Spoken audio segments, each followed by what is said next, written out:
Hello student, welcome to E chemistry. आज का जो हमारा टॉपिक है वो है उपसह संयोजक यौगिक कोऑर्डिनेशन कंपाउंड। ये 12th क्लास और बीएससी सेकेंड ईयर दोनों का टॉपिक है। इसे शुरू करने से पहले हम सबसे पहले इसका एक बेसिक इंट्रोडक्शन करेंगे, सिंपल समझेंगे, देन इसकी लैंग्वेज पढ़ेंगे जिससे आपको अच्छे से समझ आ जाएगा कि उपसह संयोजक यौगिक होते क्या हैं। तो इसको समझने के लिए हम सबसे पहले एक एग्जाम्पल लेते हैं। जैसे कोई भी यौगिक है, जैसे NH3 है। यहाँ NH3 की स्ट्रक्चर कैसी होती है? NH3 की स्ट्रक्चर सबको पता है कैसी होती है। ये NH3 की स्ट्रक्चर है। अब जो N है उसके पास क्या है? लोन पेयर ऑफ इलेक्ट्रॉन, एकाकी इलेक्ट्रॉन युग्म। क्या है? एकाकी इलेक्ट्रॉन युग्म N के पास में, ठीक है। और यहाँ पे क्या हो रहा है? दो इलेक्ट्रॉनों का साझा हो रहा है। ये जो बीच में बंध बन रहा है ये कौन सा है? कोवलेंट बॉन्ड बन रहा है, ठीक है। जो बीच में जो ये बंध है वो कौन सा बंध बन रहा है? कोवलेंट है, संयोजी बंध, ठीक है। तो इसका जो नाइट्रोजन का है जो अष्टक है वो पूर्ण हो रहा है, ठीक है। नाइट्रोजन का अष्टक पूर्ण हो रहा है। अब एक एग्जाम्पल लेते हैं H+ का। इस H+ ने क्या किया कि इसके पास कितने इलेक्ट्रॉन होते हैं? H के पास में एक, तो इसके पास जो एक इलेक्ट्रॉन था वो भी इसने किसी को दान दे दिया, किसी को दे दिया। तो अब क्या हुआ कि इसका जो अष्टक है वो पूर्ण नहीं हो रहा है, H का अष्टक पूर्ण नहीं हो रहा है। तो ये क्या करता है कि ये N से रिक्वेस्ट करता है कि भाई तुम्हारे जो ये दो इलेक्ट्रॉन है वो मुझे दे दो, जिससे क्या हो कि मेरा भी अष्टक पूर्ण हो जाए। लेकिन N क्या करता है? अगर ये दो इलेक्ट्रॉन वो H को दे देगा तो जो N है उसके पास सिर्फ कितने इलेक्ट्रॉन रह जाएंगे? 6 इलेक्ट्रॉन, क्योंकि यहाँ पे 6 इलेक्ट्रॉन है, 1 2 3 4 5 एंड 6। यहाँ पे सिर्फ 6 इलेक्ट्रॉन, जिससे क्या होगा कि जो N है उसका जो अष्टक है वो पूर्ण नहीं होगा। तो N यहाँ पे क्या करता है कि इससे एक साझा करता है, एक बॉन्ड साइन करवाता है कि भाई ठीक है मैं तुम्हें अपने दोनों इलेक्ट्रॉन दे दूंगा, लेकिन तुम क्या करोगे, जो वो दो इलेक्ट्रॉन है उसको लेके तुम बाहर नहीं जा सकते। तो क्या होता है, किस टाइप से बॉन्ड बनता है N और H के बीच में?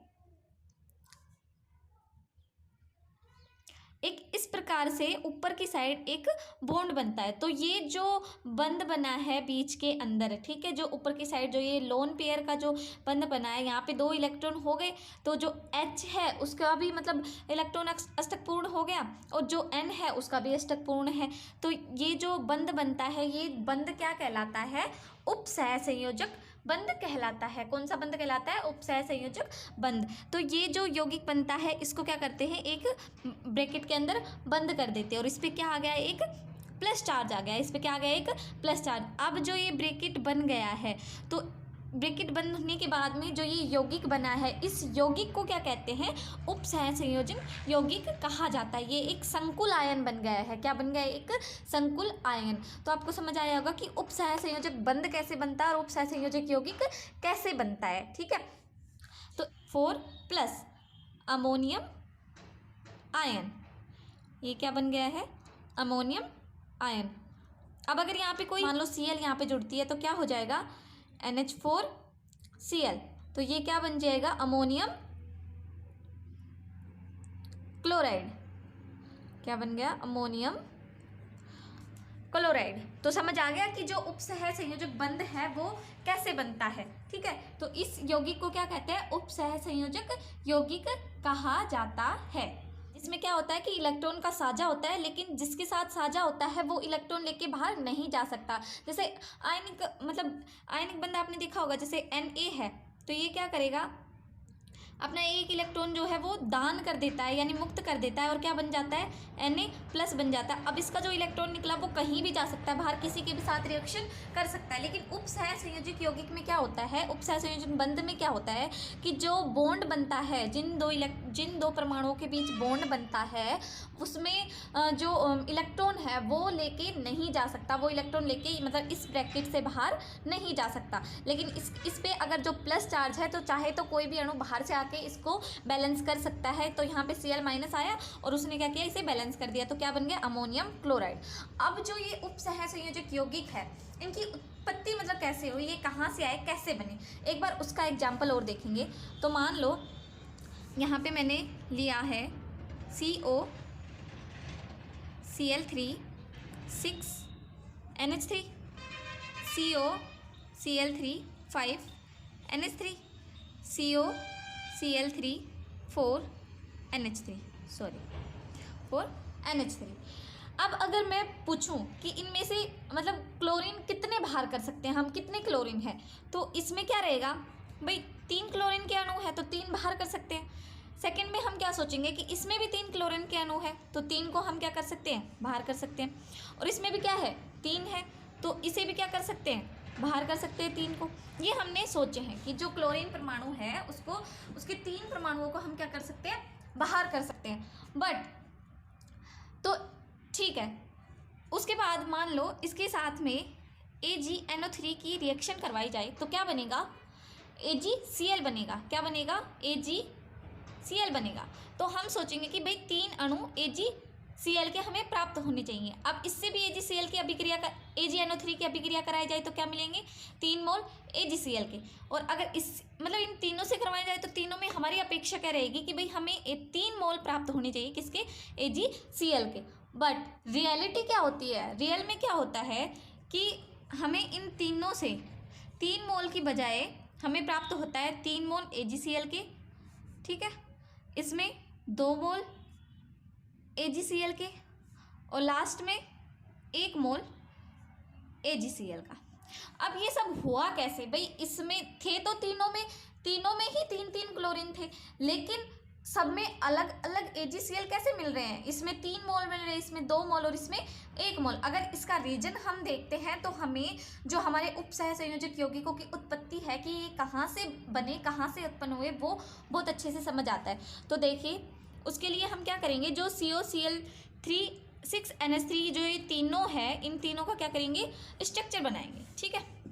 तो ये जो CO है वो क्या करता है, एक अष्टफलकीय संरचना बनाता है। अष्टफलकीय संरचना का मतलब क्या हो गया कि जैसे ये बुक है तो इसके जैसे ये मान लो ये नोटबुक है, इसके 4 कोने हैं 1 2 3 4, ठीक है। तो मतलब जब बॉन्ड बनाएंगे, ये हमारी बुक है मान लो, तो जब बॉन्ड बनाएंगे एक यहाँ से, एक यहाँ से, एक यहाँ से और एक यहाँ से, एक ऊपर से और एक इधर से, तो ये क्या करेगा, अष्टफलकीय संरचना बनाता है। तो अष्टफलकीय इसकी संरचना बनाएंगे कैसे, CO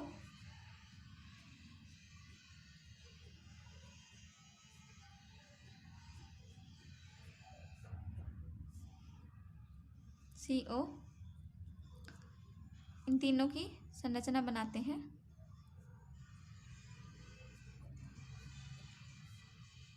NCO।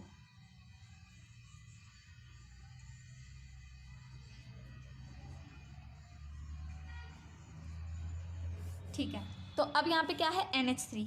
तो यहाँ क्या आएगा कि जो NH3 है, NH3 NH3 NH3 NH3 NH3 NH3, क्या होगा कि ये NH3 जो 6 NH3 है वो CO के साथ में, कोबाल्ट के साथ में जुड़ जाते हैं और क्या बच गया, Cl बच गए। तो यहाँ जो ये Cl है वो कहाँ आएगा, यहाँ पे, ठीक है, ये यहाँ पे आ जाएगा और यहाँ ऊपर क्या आ जाएगा, +3, Cl यहाँ लिख दिया +3, ठीक है।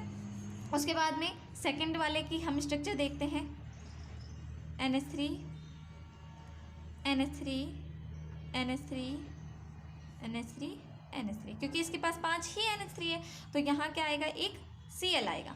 अब एक Cl यहाँ आ गया तो इसके पास कितने Cl बचे, 2 Cl बच गए, तो यहाँ पे Cl और यहाँ क्या आ जाएगा, 2 प्लस आ जाएगा, ठीक है। तो नेक्स्ट में क्या है, NH3 NH3 NH3 and NH3। अब इसके पास सिर्फ 4 ही NH3 है तो यहाँ एक Cl यहाँ और एक Cl यहाँ। अब इसके पास सिर्फ कितने बच गए, एक Cl बाहर बच गया। अब इसके अंदर 3 Cl, जो इसके 3 Cl है वो बाहर है, ठीक है। तो ये किसी के साथ रिएक्शन कर सकता है, मतलब इस बॉन्ड के जो ब्रैकेट के अंदर जो यौगिक है, ये ब्रैकेट है, इस ब्रैकेट के अंदर जो यौगिक है, ये जो ब्रैकेट है इसके अंदर कौन सा यौगिक है, उपसह संयोजक यौगिक। तो ब्रैकेट के अंदर जो है वो क्या होते हैं, वो बाहर नहीं जा सकते, क्योंकि जिनका जो बॉन्ड बनता है, बॉन्ड का एक साझा होता है, वो बाहर नहीं जा सकते। तो इसका मतलब क्या होता है कि इनमें से कोई भी NH3 जो है वो बाहर नहीं जा सकता, सिर्फ Cl है वो बाहर जा सकता है। यानी 3 जो मोल है वो Cl के हैं, वो क्या कर सकते हैं, रिएक्शन कर सकते हैं किसी से भी। इसलिए जब AgNO3 की रिएक्शन करवाई जाती है इसके साथ में, तो हमें क्या मिलते हैं, 3 मोल मिलते हैं AgNO3 के, ठीक है। और जब इसके साथ रिएक्शन करवाई जाती है तो यहाँ पे सिर्फ दो Cl है जो बाहर है, बाकी ये जो सारे हैं वो बंधे हुए हैं, ये बाहर नहीं आ सकते। तो यहाँ पे 2 मोल मिलते हैं किसके, AgNO3 के। और यहाँ पे सिर्फ अकेला एक Cl है तो क्या मिलेगा, एक AgCl, ठीक है, एक AgCl। यहाँ पे क्या मिलेगा, एक AgCl मिलेगा। तो ये चीज़ क्या हो गई कि मतलब ये जो उपसह संयोजक यौगिक है वो किस प्रकार से बनते हैं, ठीक है। तो अब एक बार इसकी डेफिनेशन देख लेते हैं हम।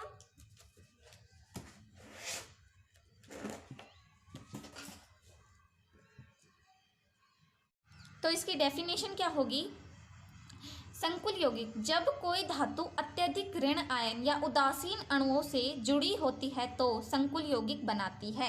अत्यधिक ऋण आयन या फिर उदासीन क्या हो गया, यहाँ पे जो Cl है वो क्या है, अत्यधिक ऋण आयन है, और ये जो NH3 है वो क्या है, वो सब उदासीन अणु है। तो जब कोई धातु, कोबाल्ट यहाँ पे क्या है, धातु, यानी जब कोई धातु अत्यधिक ऋण आयन यानी Cl हो गया और उदासीन अणु क्या हो गए, NH3 से जुड़ी होती है तो क्या मिलता है, संकुल यौगिक बनते हैं। और जो संकुल यौगिक है उन्हीं को क्या बोलते हैं, उपसह संयोजक यौगिक बोलते हैं, ठीक है। आधुनिक परिभाषा शब्दावली में इन्हें उपसह संयोजक यौगिक कहा जाता है। आ गया समझ में कि जो संकुल यौगिक है वो क्या होते हैं, अत्यधिक ऋण आयन या फिर उदासीन अणुओं से जुड़े होते हैं और उन यौगिकों को ही क्या कहते हैं, उपसह संयोजक यौगिक कहा जाता है। अब है नेक्स्ट, उपसह संयोजक यौगिकों का वर्नर सिद्धांत।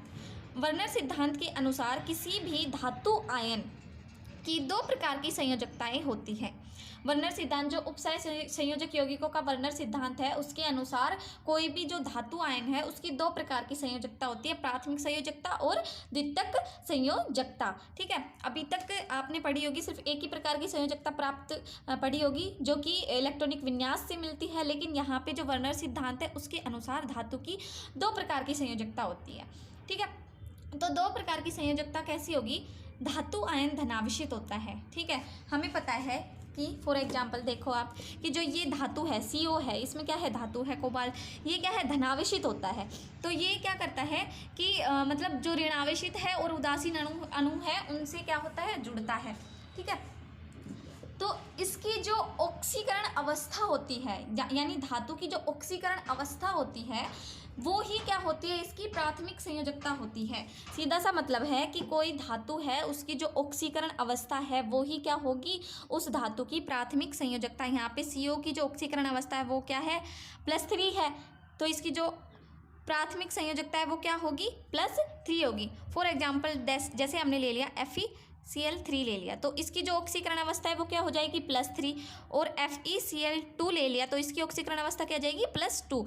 तो इसकी जो ऑक्सीकरण अवस्था है वही क्या होती है, प्राथमिक संयोजकता होती है। और जो ऑक्सीकरण अवस्था है वो निश्चित नहीं होती है, ठीक है। तो यानी जो प्राथमिक संयोजकता है वो भी क्या होगी, निश्चित नहीं होगी, वो भी क्या, बदलती रहेगी। जैसे जैसे ऑक्सीकरण अवस्था बदलेगी वैसे वैसे जो प्राथमिक संयोजकता है वो भी बदली हो जाएगी, ठीक है।